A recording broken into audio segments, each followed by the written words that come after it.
실제로도 강도와 도둑이 끊임없이 나왔고 경찰이나 공무원들이 살해되는 일도 빈번했습니다. 그야말로 시칠리아에는 치안이랄 게 없는 상황이었습니다. 교수님, 그러면 시칠리아를 정부가 거의 방치하고 있는 상황인데 시민들도 나름의 대책이 필요할 거 아니에요? 예, 맞습니다. 그래서 이런 치안의 부재 상황에서 중앙정부를 대신해서 돈을 받고 개인적으로 땅과 가족을 보호해주는 사적 보호 서비스를 제공하던 사람들이 등장하게 되는데요. 그들이 바로 마피아란 것이죠.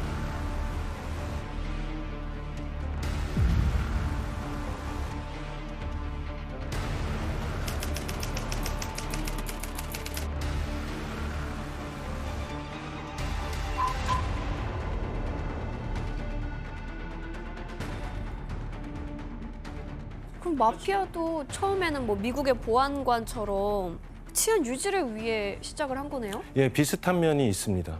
이것이 마피아의 기원과 관련된 하나의 설인데요.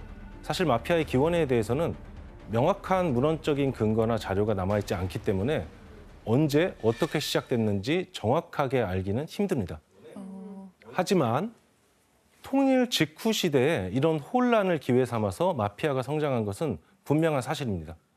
이후에 시칠리아를 비롯한 이탈리아 남부 지역에서는 단순히 마을 공동체를 관리하는 수준을 넘어서 도시를 관할하는 권력 집단으로 성장합니다.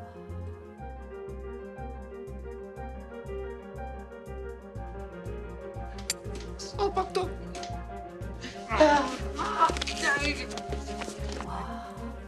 19세기 빨레르모 주재의 영국 영사는 당시 빨레르모의 상황에 대해서 이런 기록을 남겼습니다. 비밀 결사들은 막강하다. 마피아, 토착위원회들이 노동자의 수입을 나눠 가지고 범죄자들을 자신들의 보호 아래 은닉하고 있다. 그리고 1877년 이탈리아의 한 정부 보고서에는 이런 말이 남겨져 있습니다.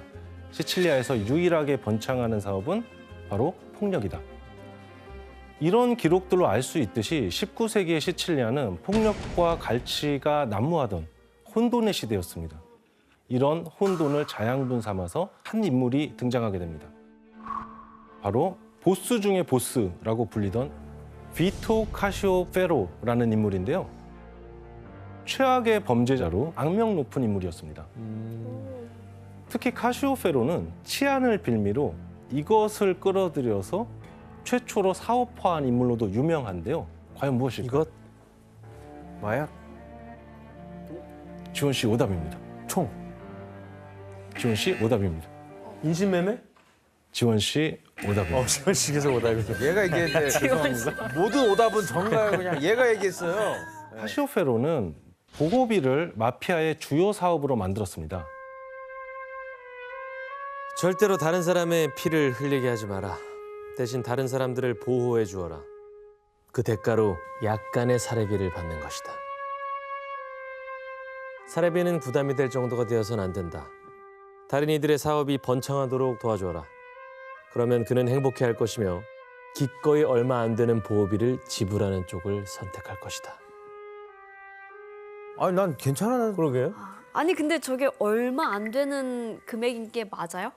그래도 냅두면은 안 그러면 뭐 다 와서 깽판 시안이 치고 와 뭐. 범죄 다 털리고 하는데 어떤 거야 이제 털릴래요? 줄래요? 이 비토 카시오페로는 대단한 신조가 있는 것처럼 얘기하고 있지만 한마디로 얘기하면 보호비를 갈취하겠다는 얘기인 것이죠. 맞아요. 그리고 비토 카시오페로는 평생 20건의 살인, 37건의 갈취, 그리고 53건의 다른 범죄로 고발이 되는데 이 중에서 유죄 판결을 받은 것은 단 한 건도 없었습니다. 대박이다. 이게 제일 어이없다. 기소될 때마다 많은 돈을 이용해서 보석으로 풀려날 수 있었기 때문입니다. 그리고 또 한 가지, 미국과 이탈리아를 오가면서 최초로 미국과 시칠리아 마피아들 사이에 연결 라인을 만들기도 했습니다. 자, 그런데 이런 마피아들의 성장에 제동을 건 한 인물이 등장하게 됩니다. 정부 소속 아닐까? 누군지 아시겠어요? 모르겠어. 전혀 모르겠네. 바로 베니토 무솔리니입니다. 무솔리니. 1922년에 이탈리아 정권을 장악한 무솔리니는 이탈리아 역사상 가장 젊은 수상으로 기록되어 있습니다. 무솔리니는 파시스트의 일당 독재 체제를 구축하고 정치적인 반대자들을 무자비하게 탄압한 인물이기도 한데요. 파시스트가 정확히 뭘? 이건 국가를 어떤 개인의 가치보다 우선시하는 절대적인 가치로 간주하는 것입니다. 그래서 국가에 의한 폭력이나 전쟁이 합리화됩니다. 되게 무섭다. 이런 파시즘을 현실 정치에서 구현했던 정치인이 바로 무솔리니라고 볼 수 있습니다. 실제로 무솔리니가 한 말 중에 우리는 우리와 의견이 다른 사람들과 논쟁하지 않는다. 그들을 말살한다. 이렇게 공공연하게 얘기했던 적이 있습니다. 교수님, 무솔리니 어쨌든 그런 역사적인 인물인데 이거 마피아랑은 무슨 상관이죠? 마피아의 적인 거지 어떻게 보면. 그런 건가? 예, 맞습니다. 그 이유는 무솔리니가 시칠리아에 대한 불만이 무척 컸기 때문입니다. 왜죠? 북부 이탈리아인들은 파시즘을 받아들였지만 남부 사람들은 그렇지 않았거든요. 특히 시칠리아 사람들의 중앙정부에 대한 불신은 전통적으로 굉장히 컸잖아요.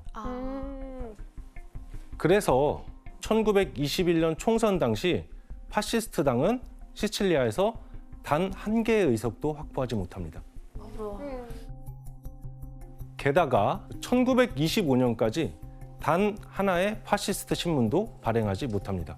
시칠리아에서는 파시즘이 정치, 언론, 어떤 영역에서도 힘을 발휘하지 못하고 있었던 것이죠. 그들은 그 원인이 마피아라고 생각했습니다. 자, 그래서 상황이 심상치 않다고 판단한 무솔리니는 1924년 5월 현지 시찰을 위해서 전격적으로 팔레르모를 방문합니다.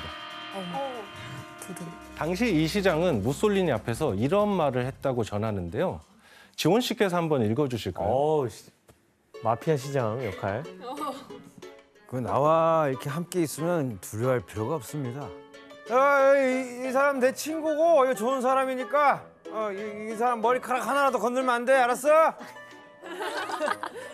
예, 무솔리니는 마피아 시장의 이런 행동으로 인해서 남부에서 마피아가 얼마나 위세가 대단한지 그 세력과 힘을 단번에 실감하게 되는 한 번에 것이죠. 보게 됐구나.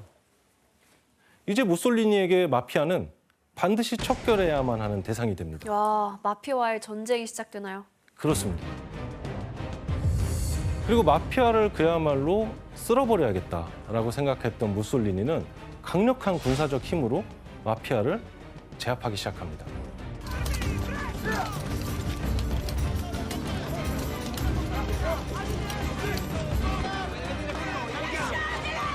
체포영장이나 수색영장 없이 마피아를 잡아들입니다. 때로는 마피아 패밀리의 가족들, 특히 여성들과 아이까지 인질로 삼기도 합니다. 마피아보다 더한 행동을 하는데요. 마피아 같은 행동을 하는데? 그러니까요. 그래서 누가 나쁜 놈인지. 더 나쁜지 모르겠어요 지금. 약간 누가 이기나 보자 이런 느낌이네요. 그래서 약 3년 반 동안 카시오페로를 비롯해서 10,000명이 넘는 마피아 조직원들을 구속시킵니다. 결국 그 말 한마디 잘못해가지고 무솔리니한테 그냥 털렸네요. 밟혔네요. 예. 무솔리니 정권의 대대적인 마피아 탄압으로 이탈리아 내부에서는 마피아들의 활동이 주춤해진 것이 사실입니다. 그렇구나. 하지만 그 효과는 그리 오래가지 못하죠. 왜? 오히려 마피아는 더 막강한 조직으로 거듭나면서 또 다른 전성기를 맞이하게 됩니다. 1939년에 2차 세계대전이 발발하죠.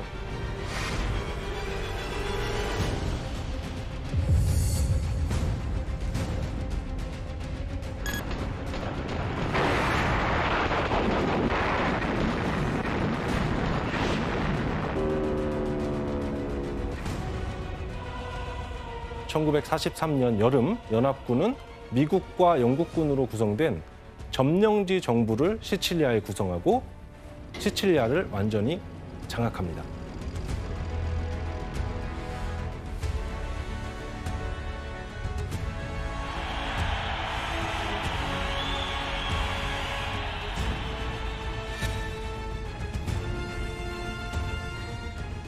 마피아 탄압의 주체였던 무솔리니가 사살되죠. 그리고 연합군의 점령지 정부는 시칠리아에서 처음부터 새로운 질서를 세워야만 했어요. 그런데 연합군 점령지 정부가 새로운 질서를 세우는데 선택된 파트너는 누구였을까요? 마피아죠. 마피아. 예, 바로 마피아였습니다. 파시스트 정권을 몰아내는 게 목표였던 연합군 정부에게 파시스트에 대한 적개심이 굉장히 컸던 마피아는 최선의 선택이었습니다. 그러면 그 무솔리니 정권에게 탄압받던 마피아가 다시 부활을 하는 건가요? 예, 맞습니다.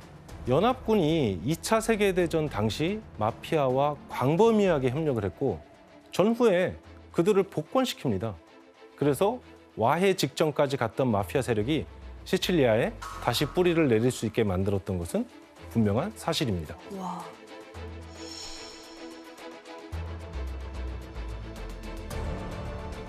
말도 안 되네요. 장황한 그림이다. 그리고 왕국이었던 이탈리아는 민주공화국으로 탈바꿈하게 되는데요.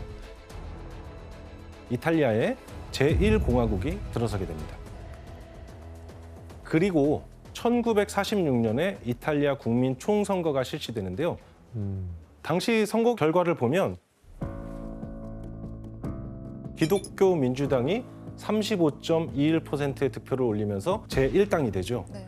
공산당이 18.93%, 사회당 역시 20.68%의 득표를 올리게 됩니다. 기독교 민주당이 1위를 차지하긴 했지만 좌파인 공산당과 사회당의 득표를 합하면 우파인 기독교 민주당보다 훨씬 높은 상황이었죠. 그래서 기독교 민주당도 긴장을 놓을 수가 없었습니다. 다음 선거는 1948년 4월로 예정되어 있었는데 기독교 민주당은 무슨 수를 써서라도 사회주의와 공산주의의 팽창을 막아야만 했습니다.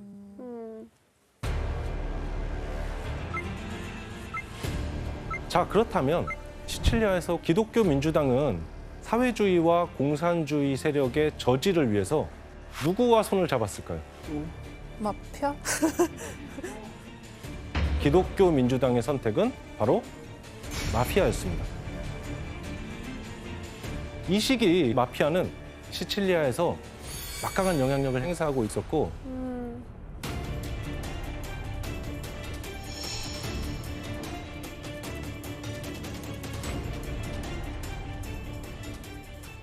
마피아는 물불을 가리지 않고 기독교 민주당의 집권을 위해서 적극적으로 나섭니다.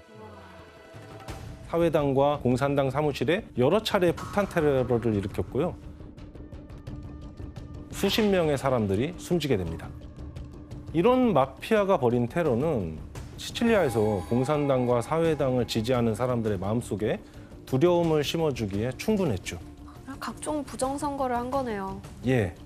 이후 1948년 국민 총선거에서 기독교 민주당이 승리를 거두게 됩니다.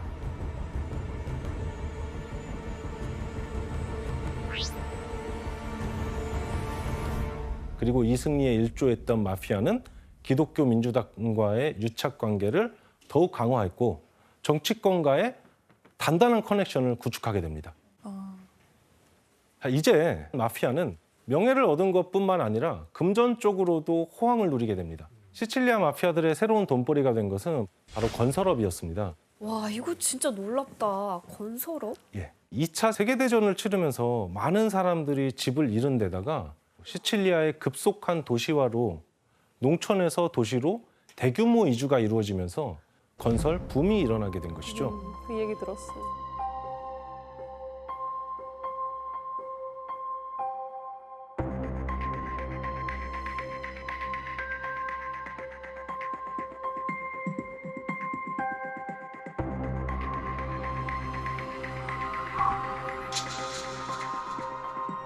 오, 완전 다르다. 저 많은 아파트를 다 마피아가 지었다고요? 예, 비교해보니까 어떠세요? 진짜 대박이에요. 와. 이 건설업 붐의 수혜자가 된 게 바로 마피아였는데요. 바로 기독교 민주당의 집권에 도움을 준 대가였습니다. 특히 팔레르모의 경우에는 시장인 살바토레 리마부터 마피아에게 매우 호의적이었습니다.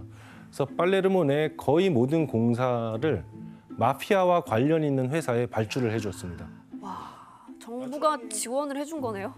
예. 나중에 확인된 바로는 이 살바토레 리마 역시 마피아의 일원이었습니다. 와, 좀 대단하네. 팔레르모는 그냥 마피아 나라네요. 마피아. 네. 마피아나. 마피아나. 그렇죠. 자, 그렇다면 건설 공사를 도맡게 된 마피아들은 과연 건물을 제대로 올렸을까요? 아닐걸요? 아, 다 떼먹죠. 마피아들은 그리고 아파트를 짓기 위해서 팔레르모의 역사적 건물들도 서슴지 않고 파괴해 버렸는데요. 네? 문화재까지요? 예. 그래서 이 사건을 두고 팔레르모 약탈이라고 합니다. 맞아요. 그거 유명해요.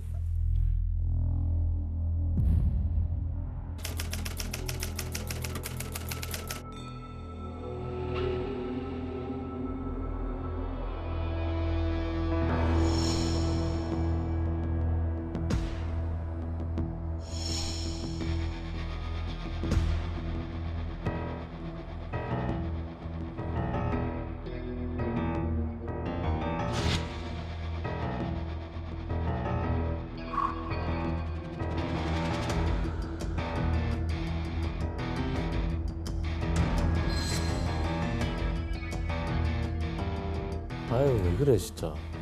이때 그 당시에 단기간에 많은 건물을 짓게 됐는데 그때 지었던 그 건물들이 수명이 다 돼서 무너지면서 많은 사고가 발생하고 있어요. 예.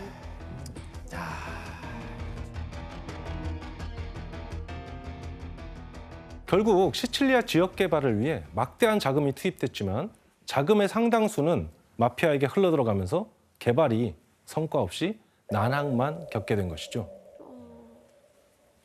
그런데 마피아가 건설업을 장악하는 과정에서 최대 수혜자로 등극한 이들이 있습니다.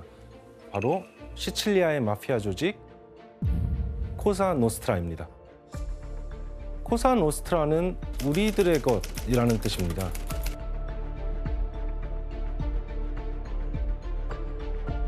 그들은 100여 개의 조직들이 소속된 마피아 패밀리들의 연합체인데요.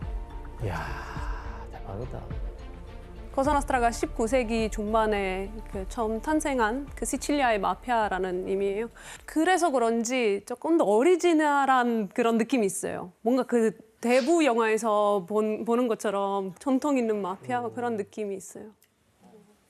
코사노스트라는 엄격한 규율로도 유명한 마피아 조직인데요. 이 조직을 지탱하는 가장 큰 규율은 오메르타 그리고 벤데타라고 할 수 있습니다. 오메르타는 침묵의 계율인데 그 누가 됐든 조직의 비밀을 절대 발설해서는 안 된다는 계율입니다. 코사노스트라가 오메르타를 얼마나 중시하는지 보여주는 하나의 사례가 있습니다. 1989년에 벌어진 사건인데요. 22살이었던 코사노스트라의 보스의 아들이 갑자기 숨지는 일이 벌어집니다. 대체 무슨 일이었을까요? 어머니와 누나가 킬러들을 고용해서 설마. 아들을 명예살인한 것이죠.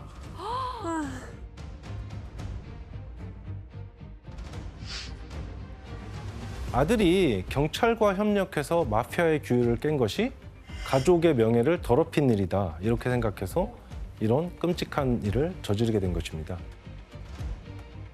진짜 냉혹하다. 마피아인데도. 그리고 벤데타는 이탈리아 말로 복수를 의미하는데요. 실제로는 가족, 가문, 지역의 명예를 걸고 피해 복수, 즉 원한을 갚는 것을 의미합니다. 하고. 한편 코사노스트라가 새롭게 뛰어든 사업 영역이 있었습니다. 미국으로 건너가 세력을 키웠던 아메리칸 마피아들이 엄청난 수익을 거둬들였던 이 사업 뭐였을까요? 아, 여기서 나오나요, 이제? 예, 바로 마약이었습니다. 역시. 당시에 활발했던 마약 밀거래 루트 프렌치 커넥션 기억하시죠? 프렌치 커넥션.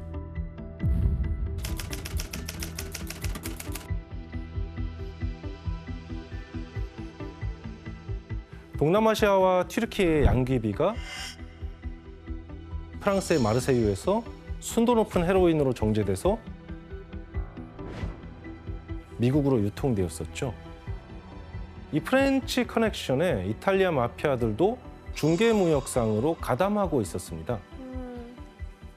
하지만 갈수록 커진 마약의 이권을 둘러싸고 조직 내 다툼이 멈추질 않았고 이를 중재하기 위한 대책이 절실해집니다. 시칠리아 마피아 위원회를 결성한 것입니다.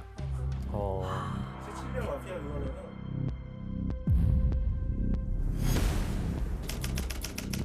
시칠리아 마피아 위원회는 내부 분열을 막기 위한 일종의 조정위원회였습니다.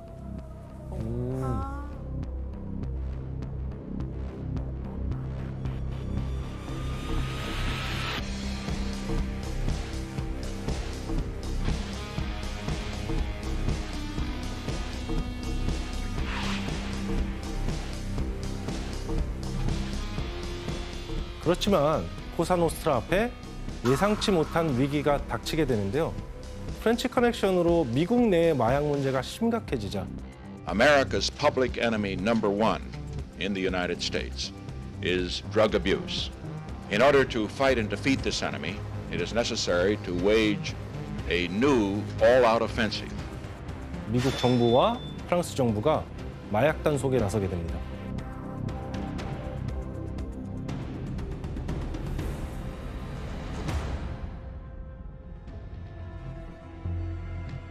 결국 1970년대 초 프렌치 커넥션은 와해됩니다. 그러면 이 코사노스트라의 수입원이 없어지게 되는 거잖아요. 그렇죠. 하지만 코사노스트라가 마약으로 버는 막대한 돈을 쉽게 포기할 리 없겠죠. 네. 코사노스트라는 프렌치 커넥션 이후 새로운 마약 루트를 만들어냅니다. 그리고 오히려 이 새로운 루트로 이익을 더 극대화합니다. 1960년대에는 중동, 시칠리아, 마르세유, 미국 이 루트로 마약이 유통되었다면 1970년대 초부터는 중동, 시칠리아, 그리고 시칠리아에서 바로 미국 이 루트로 그러니까 중동에서 원료를 받아서 시칠리아에서 직접 헤로인을 제조하고 그걸 바로 미국으로 직수출을 하게 된 것이죠. 이게 가능했던 것은 코사노스트라가 프랑스의 헤로인 기술자들을 시칠리아로 데려와서 시칠리아에 아예 헤로인 제조 공장을 세웠기 때문입니다. 와, 진짜 조직적이다. 헤로인을 받아서 미국 내에서 유통을 하는데 이때 미국 마피아들이 단속을 피하기 위해서 피자 가게를 열고 이 피자 가게를 마약 유통의 거점으로 삼게 됩니다. 아, 이게 얘기를 들었었는데.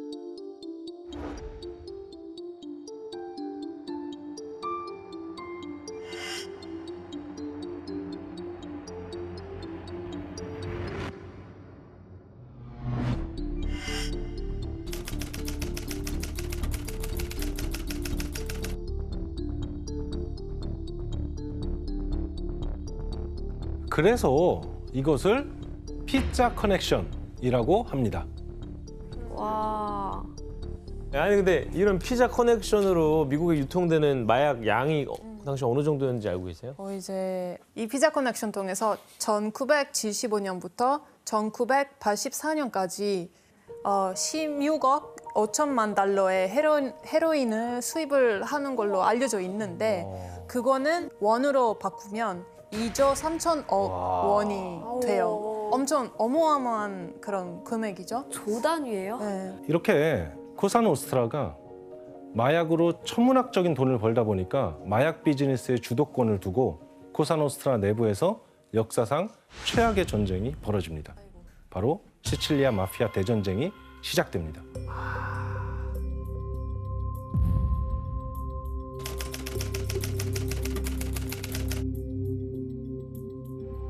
그야말로 시칠리아 일대를 초토화했던 치열한 공방이었습니다.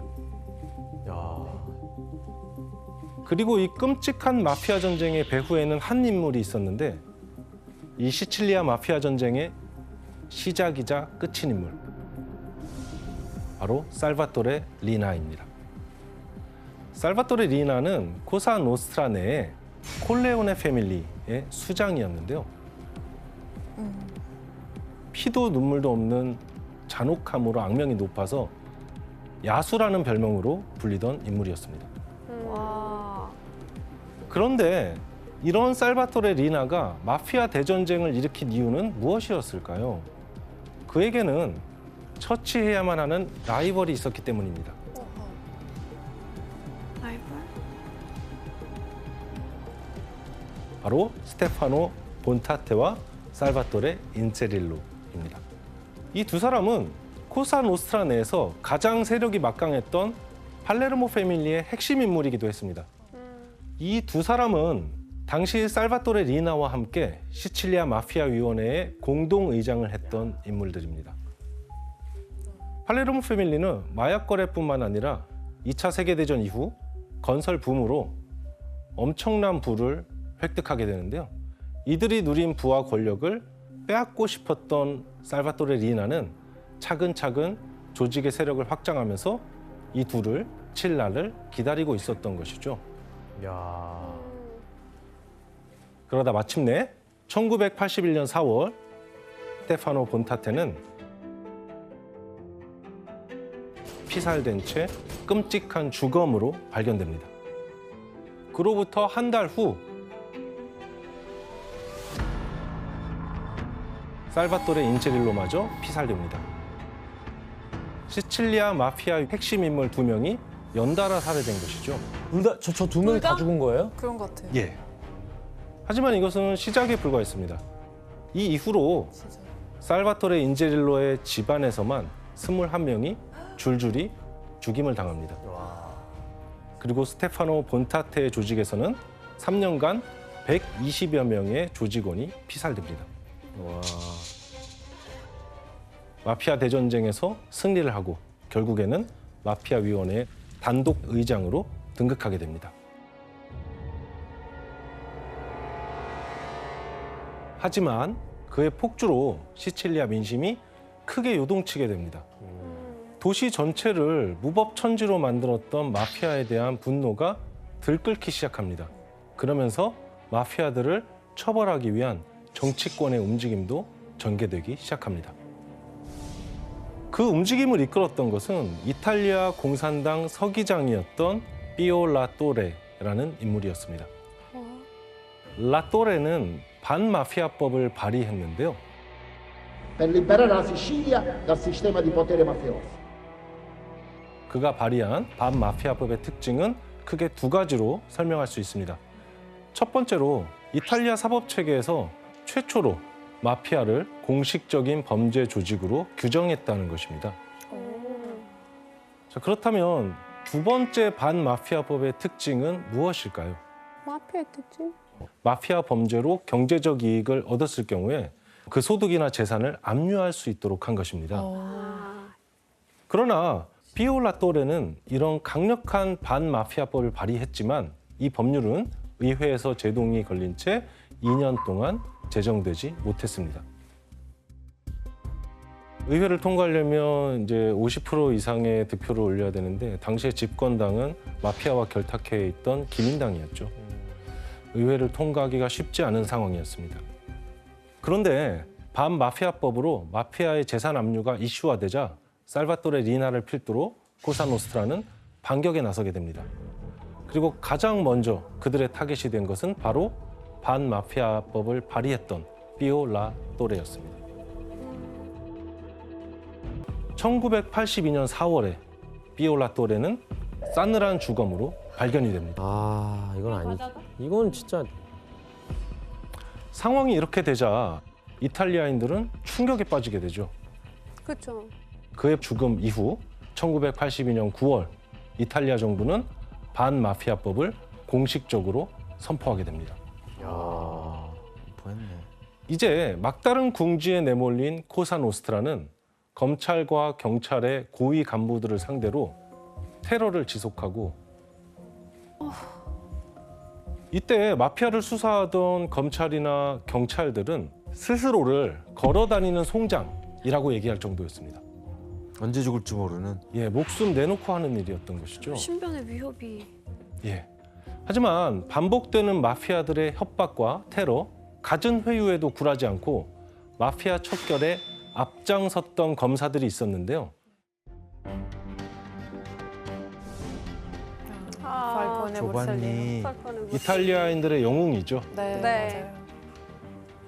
맞아요. 이탈리아 사람이라면 모르는 사람이 없을 만큼 되게 유명한 사람들인데 본인 목숨을 걸고 마피아를 없애려고 노력을 했던 사람들이에요.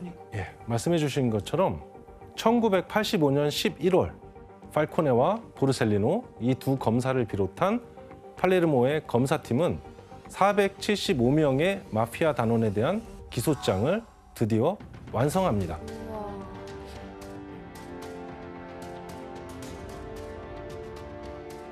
총 8,607페이지의 본문과 4천여 페이지의 참조란으로 이루어진 서류였습니다. 그런데 이 서류를 완성하기까지는 중요한 한 인물의 협조가 있었습니다. 이 정도면 마피아 조력자가 있겠죠, 내부에. 바로 톰마소 부셰타라는 인물입니다. 부시했다.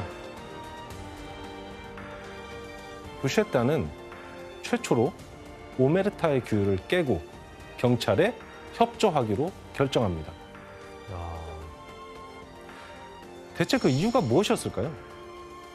진실은 토마소 부셰타가 살바토레 리나에 대해서 굉장한 적개심을 가지고 있었던 인물이기 때문입니다. 아, 그런 이유도 있었구나. 마피아 전쟁 때 부셰타는 두 아들이 실종됐고 자신의 형, 조카, 그리고 사위 등이 피살되는 경험을 하게 됩니다. 아, 원한을 가질만 하네요. 그리고 그 일을 주도했던 것이 살바토레 리나였죠. 그렇죠. 부셰타는 연이은 가족들의 죽음에 마피아 생활에 환멸을 느끼고 있었고 이런 부셰타를 조반니 팔코네 검사가 검찰 조사에 협조해달라고 설득을 하게 됩니다. 아, 잘했다. 결국 부셰타는 마피아의 절대적 규율인 오메르타를 깼고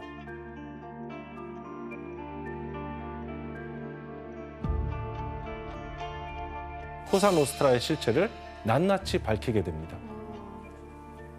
이제 부셰타가 검찰편에서 조직에 대한 정보를 제공하고 있다는 소식이 전해지자 살바토레 리나는 민간인을 대상으로 테러를 일으킵니다. 1984년 12월 23일 나폴리를 출발해서 밀라노로 가는 고속열차 904호에서 폭발 사고가 일어났는데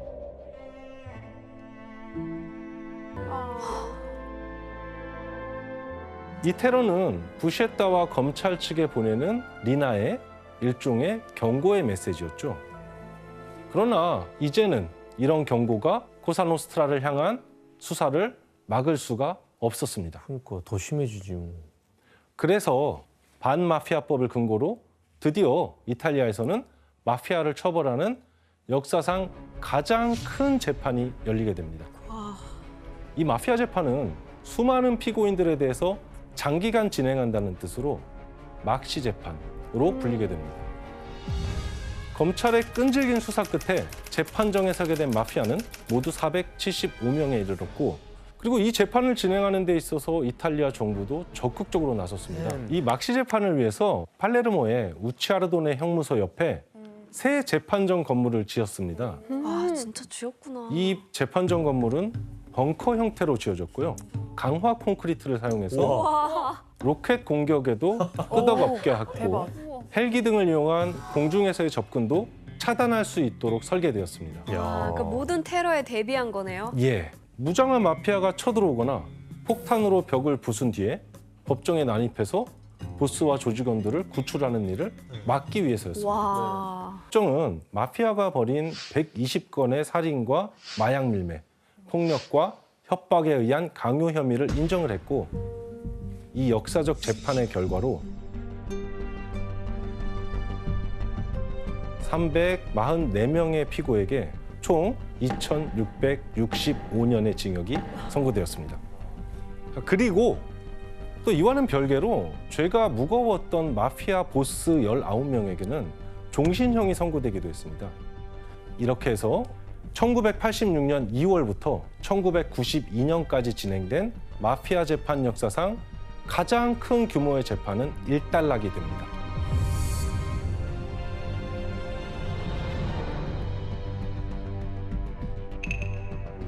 자, 그런데 막시 재판이 종결되었던 바로 그해 5월 23일 팔레르모 인근의 한 도로에서 폭탄 사고가 일어납니다. 네? 그로 인해서 도로 위를 달리고 있던 차량들이 전소가 되는데요. 뭔지 알 왜 것 그래? 같아요. 또 우리 검사님도 어떻게 한 거 아니에요? 뭔지 알 것 같아. 뭐야? 그냥 무차별적인 거예요, 이거? 진짜 이탈리아 사람들한테 진짜 충격적인 그런 사건. 마피아 안 되겠다, 진짜.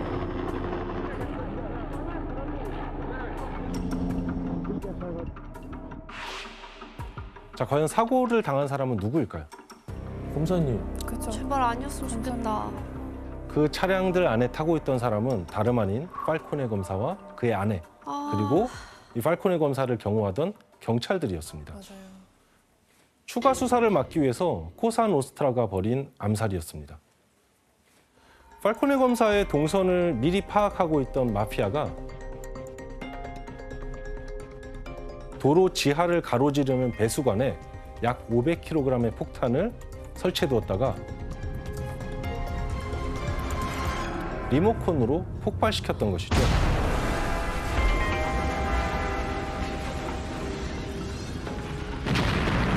Presenti, perché celebrando la Pasqua del Signore A nome di tutti coloro che hanno dato la vita per lo Stato, chiedo innanzitutto che venga fatta giustizia adesso. 운구 행렬이 팔레르모 대성당을 빠져나오자 성당 앞 광장에는 수많은 추모객들이 몰려들었고, 그래서 그들의 죽음을 슬퍼하고 애도했습니다. 소름 났어, 진짜.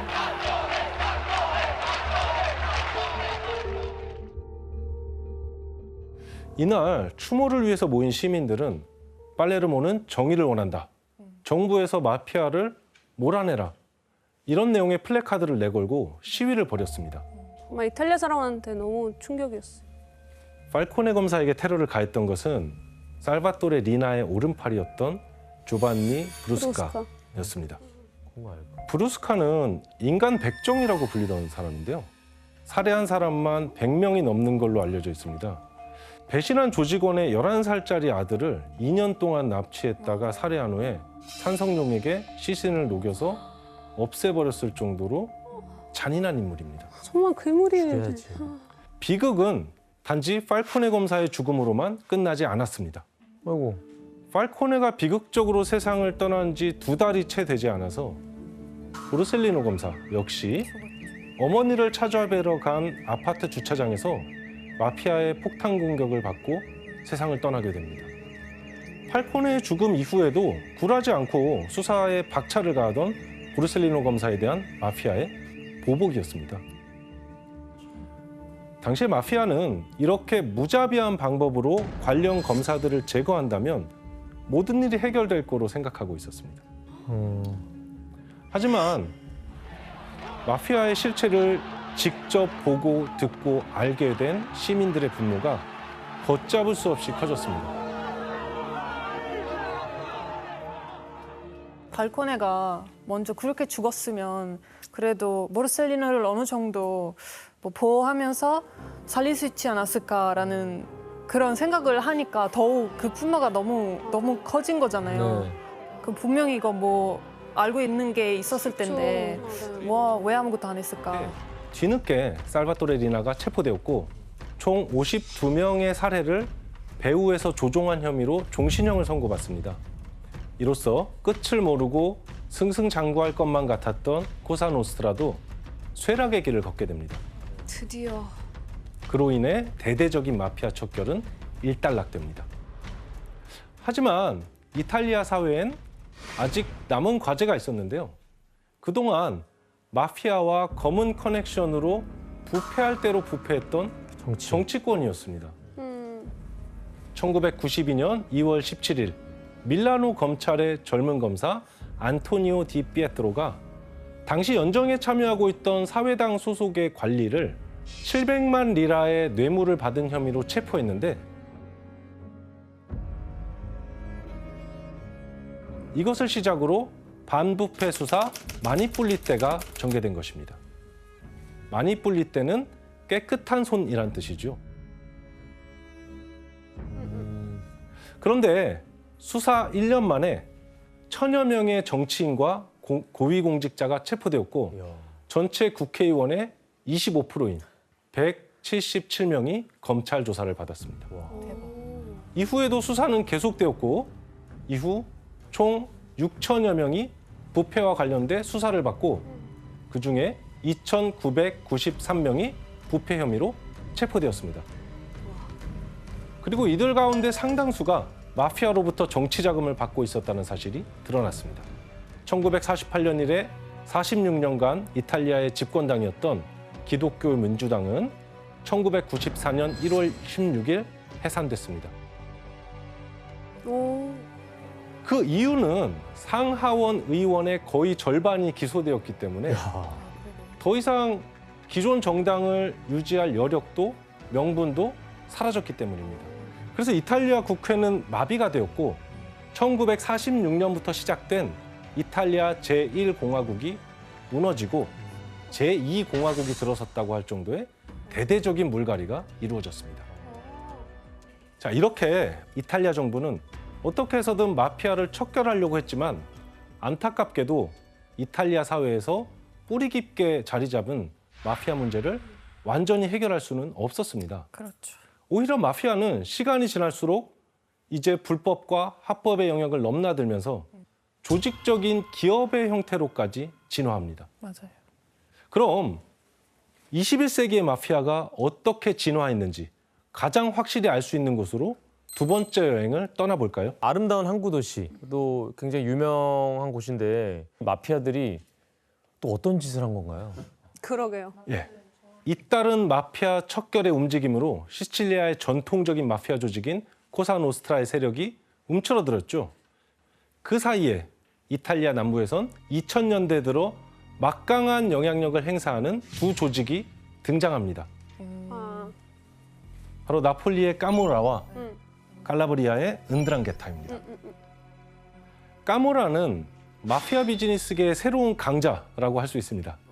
까모라는 120여 개의 조직 아래 7천여 명의 조직원이 활동하는 걸로 추정됩니다. 마피아의 전통적 사업인 마약은 물론이고 건설, 식품, 명품, 관광 사업 등 맞아요. 다방면에 손을 뻗치고 있는데 유연한 조직 운영과 신속한 의사결정이 강점으로 꼽히고 있습니다. 와, 거의 무슨 스타트업 같은 느낌이네요. 스타트업? 마피아 스타트업. 그런데 이렇게 악명 높은 까모라에겐 기존의 이탈리아 마피아 조직과 조금 다른 특징이 하나 있습니다. 바로 까모라 내에 이탈리아 전역의 화제를 모았던 여성 보스가 있었는데요. 다른 조직에도 여성 보스가 있기는 하지만 까모라의 여성 보스처럼 널리 알려졌던 적은 없습니다. 자, 대체 누군지 사진으로 확인해 볼까요? 무섭게 생길 것 같은데. 에? 되게 뭔가 작게 보이는데요? 무슨 영화 배우 같아요. 뭔가 미인이신 것 같은데? 예, 까모라 최초의 여성 보스 아순타 마레스카인데요. 마레스카는 원래 카모라의 보스와 결혼한 보스의 아내였습니다. 그런데 남편이 조직 내 분쟁에 휘말려서 예상치 못한 죽음을 당하게 됩니다. 그래서 마레스카가 남편을 죽인 인물을 총으로 살해합니다. 마피아 조직의 특징이었던 피해 복수를 실행한 것이죠. 당시 마레스카는 18살로 임신 6개월이었습니다. 와. 복수로 죽였다고요? 예. 네. 와. 당시 경찰은 분명히 공범이 있을 것이라고 보고 계속해서 마레스카를 추궁했지만 마레스카는 끝까지 자신의 단독 범행임을 주장했습니다. 이 일로 마레스카는 13년형을 선고받고 감옥에서 아들을 출산하기도 합니다. 야. 이후에 까모라의 보스로 등극했고 범죄의 디바라고 불리면서 악명을 떨치게 됩니다. 그런데 이런 까모라로 인해서 나폴리 전체가 발칵 뒤집어진 일이 있었습니다. 까모라 조직을 때문에요? 예. 또 뭔 짓 했겠지 또. 좀 그냥 좀 조용히. 나폴리?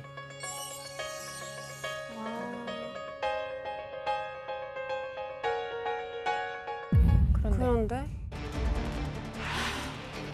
에이? 쓰레기. 이게 뭐예요? 맞아요. 이슈였어요. 아니 저 예쁜 도시가 최근이에요? 그렇게 먼 역사는 아니에요. 아, 당시에 악취가 얼마나 심했는지 학부모들이 아이들을 학교에 보내지 않았을 정도라고 합니다. 무슨 쓰레기 도시가 되는데요? 뭐 한 거야? 무슨 일이야? 왜? 이때 나폴리 시민들은 쓰레기가 제대로 수거가 되지 않는 상황에 항의하면서 곳곳에 불 지르면서 시위까지 벌였습니다. 그래서 나폴리에는 소방차가 쉴 새 없이 출몰해야 하는 상황이었습니다. 그래서 이렇게 아름다운 도시인데 그렇게 역사 있는 도시인데 너무 마음이 아파요. 그렇죠. 아 근데 그 나폴리에선 아무 손도 안 쓴 거예요?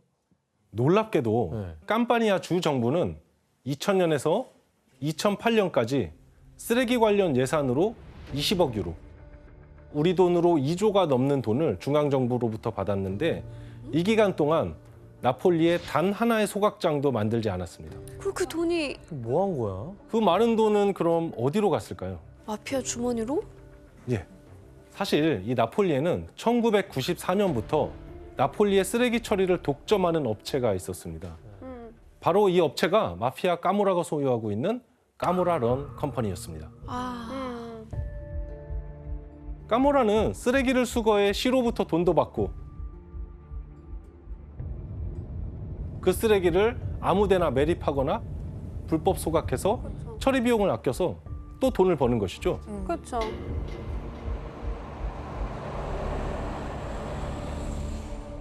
진짜 못된 짓을 다 하는구나. 그렇다면 이번에는 오늘날 이탈리아에서 가장 주목받고 있는 마피아 조직 은드랑게타에 대해서 한번 알아볼까요? 드랑게타.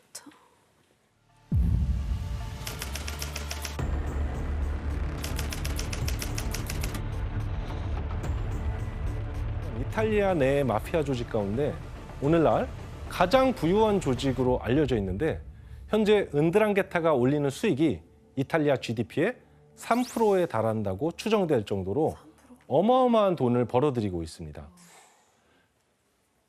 가장 주목할 만한 점은 그들이 시대 변화에 따라 돈이 될 만한 사업을 빠르게 찾아서 착수하고 있다는 것입니다.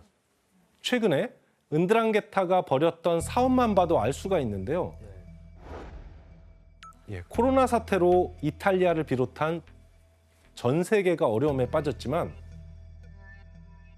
은드랑게타는 그 틈에서도 돈 벌 방법을 찾아냅니다. 과연 무엇이었을까요?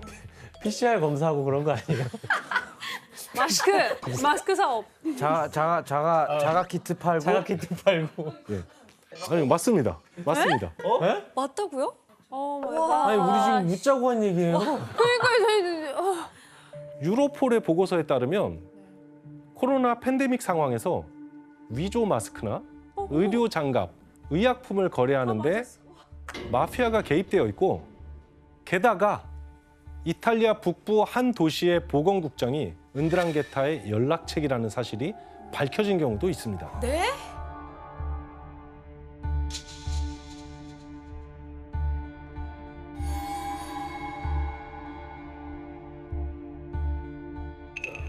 나 방금 충격받았어요. 저는. 건강은 건들면 안 되지. 심지어는 장례식 업체에 투자하기도 하고 병원에서 나오는 세탁물을 처리하는 클리닝 업체에도 투자를 하고 있습니다. 와 진짜 별짓을 다 하는구나. 가면 냅뒀잖아요? 백신 만들었을 것 같은데. 가짜 백신. 와우. 그냥 비즈니스맨들이네. 대기업이 진짜 가장 맞는 것 같아요. 대기업이에요. 이뿐만이 아닙니다. 무엇보다 또 뭐 있어요? 은드랑게타는 가난하고 소외된 이들을 위한 돈까지 갈취했습니다. 유럽 최대 난민센터 가운데 한 곳으로 알려진 이탈리아 칼라브리아주의 한 난민센터가 사실은 은드랑게타의 현금 지급기 역할을 한 것으로 드러나면서 충격을 안겨주었는데요. 은드랑게타는 2006년부터 10년간 난민센터의 운영에 관여하면서 난민들에게 제공하는 음식 공급의 하청을 따내는 방식으로 난민센터에 지원된 공적 자금의 3분의 1에 해당하는 3,600만 유로를 빼돌렸습니다. 진짜 악질이다. 이탈리아 경찰 발표, 마피아가 난민기금 수백만 달러를 빼돌렸다. 이렇게 이야기하고 있죠.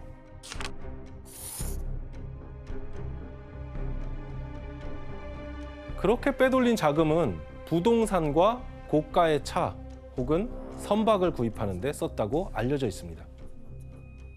이렇게 각 분야를 넘나들며 악행을 저지르는 마피아들이 2010년대 들어서 가장 큰 공을 들여서 활동하고 있는 분야가 있습니다.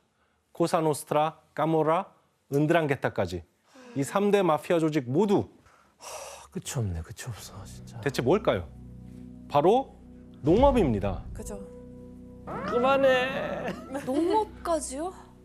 우리가 흔히 농업을 의미하는 아그리kultura와 마피아를 합친 아그로마피아라고 부르는데요. 마피아들은 오랜 경기 침체로 가격이 떨어진 농장과 가축들을 사들여서 농장을 다시 임대하거나 혹은 노동자를 고용해 농작물을 수확하고 유통해서 돈을 버는데 하루에 14시간까지 일을 시키고 있어요. 고작으로 그냥 3.5유로. 그래서 원으로 한다면 5천 원밖에 안 돼요. 어떡해. 마피아들은 가짜 농식품을 유통해서 문제가 되었는데 올리브유의 경우에 미국에 수출하는 제품의 최고 등급인 엑스트라 버진 상표를 부착했는데 실제로는 중동산 올리브 찌꺼기로 만든 것이었죠. 왜? 아우, 좀 그러지 마. 또 값싼 해바라기유나 카놀라유를 엑스트라 버진 올리브유라고 속여 팔기도 했습니다. 자, 이렇게 가짜 식품 유통을 비롯해서 올리브, 토마토, 아보카도 농장 같은 농업 분야에서 마피아들이 벌어들이는 수익이 연간 200억 유로에 달합니다. 이 농업이 마피아의 전체 연간 매출의 15%를 차지할 수준이라고 합니다. 15%. 그리고 요즘 전 세계적으로 환경 이슈에 대한 관심이 커지고 또 환경을 지키려는 노력이 이어지고 있잖아요. 다음 주에 할 건데. 다음 주에 할 건데?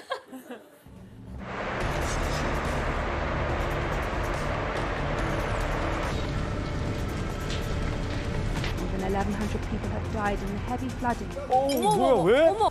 와. 안 돼. 안 돼. 안 돼. 끼어들면 안 돼. 또 이상한 짓 할 거야. 가짜 뭘 하든지. 당신들도 죽고 당신들 자식 다 죽는 거예요, 이거는. 죽어서 돈 이고 갈 거야? 아, 걱정돼. 너무 웃겨 진짜. 그러면서 에너지 분야에서 특히 재생에너지에 대한 투자가 이어지고 있는데 마피아의 눈에 이런 동향이 포착된 거죠. 이탈리아 마피아들이 주목했던 것은 그 가운데에서 풍력 에너지였습니다. 이렇게 환경과 관련된 에너지 분야에 투자하는 마피아를 에코마피아라고 부릅니다. 너무 안 어울린다. 에코 마피아 너무 안 어울려요. 사랑스러운 살인자 같은 거 아니에요? 그렇다면 마피아들은 왜 풍력 에너지에 눈독을 들였던 걸까요? 이탈리아와 유럽연합이 풍력 농가 건설에 보조금을 지급했는데요. 마피아들은 지방 공무원들에게 돈을 주는 대가로 풍력 설비 및 건설 허가권을 소나기에 넣고 해외 기업에 처분했습니다. 그러니까 이런 식으로 현대가 달라지고 있는 것 같아요. 옛날처럼 그런 갱스터 같은 그런 거 말고 총 쏘고 그러니까 이런 게 그런 느낌의 마피아가 아니라 마피아가 그냥 이태리를 집어삼키겠네요. 전 세계 아닐까요, 언젠가? 자, 이렇게 시대에 맞춰서 옷을 바꿔 입고 그럴싸한 사업을 하는 것처럼 보이지만 마피아가 악행을 저지르고 있다는 것은 변함없는 사실이죠. 특히 마피아가 서민들의 삶을 짓밟는 일은 여전한데요. 바로 마피아가 걷어들이는 보호비가 서민들의 일상을 피폐하게 만들고 있습니다.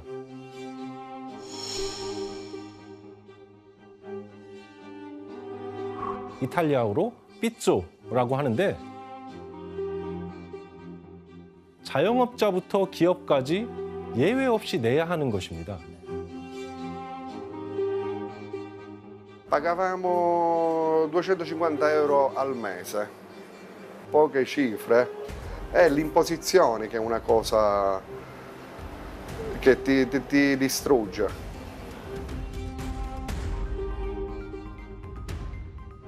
팔레르모만 해도 매년 1억 7천만 달러에 달하는 보호비를 걷어들인다고 하는데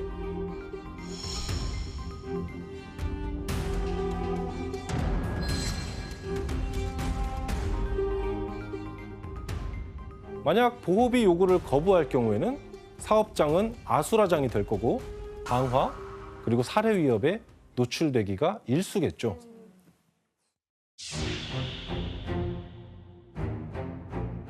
팔레르모에서 의류 공장을 운영하고 있던 사람입니다. 그 역시 당연하게도 마피아들에게 보호비를 내고 있었고 어느 날 이를 몹시 불합리하다고 생각하게 됐죠. 그래서 공개 서한을 통해서 마피아의 보호비 요구를 비난하고 공개적으로 보호비 거부 선언을 했던 것이죠. 이 공개 서한은 친애하는 갈취자에게로 시작됩니다. 당시 팔레르모 일간지에 실린 글을 확인해 볼까요? Non ho paura e non pago il pizzo. Libero Grassi, titolare della Sigma Biancheria, resiste al racket delle estorsioni. Ho subito due estorsioni, una rapina, oltre a intimidazioni varie. Che lui dice se tutti si comportano come me, se tutti si comportano come me, si distruggono gli estortori.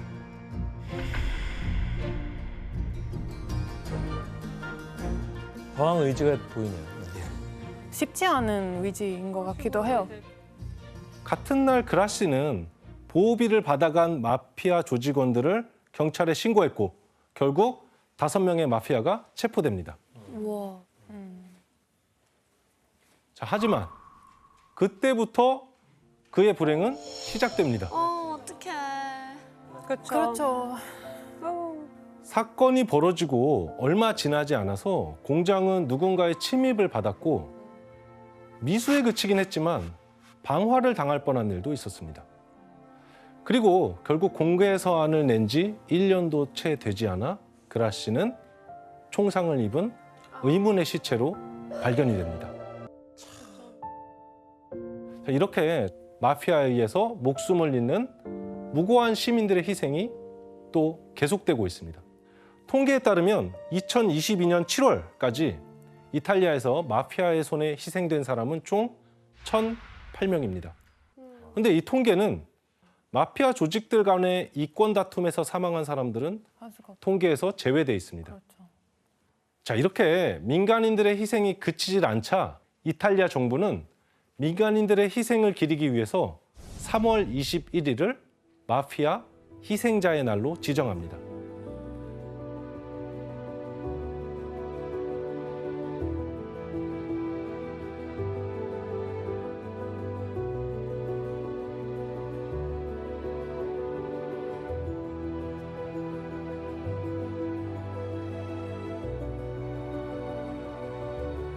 E tutti gli altri di cui non siamo ancora.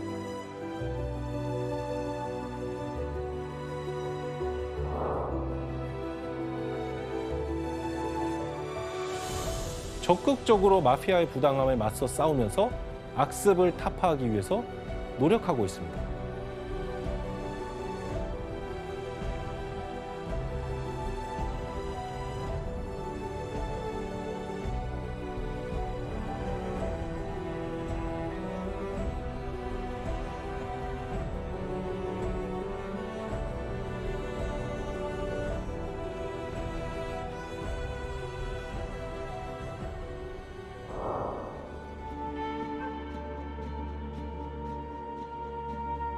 이탈리아 최대 마피아 조직인 은드랑게타를 겨냥한 세계의 재판이 시작됐습니다.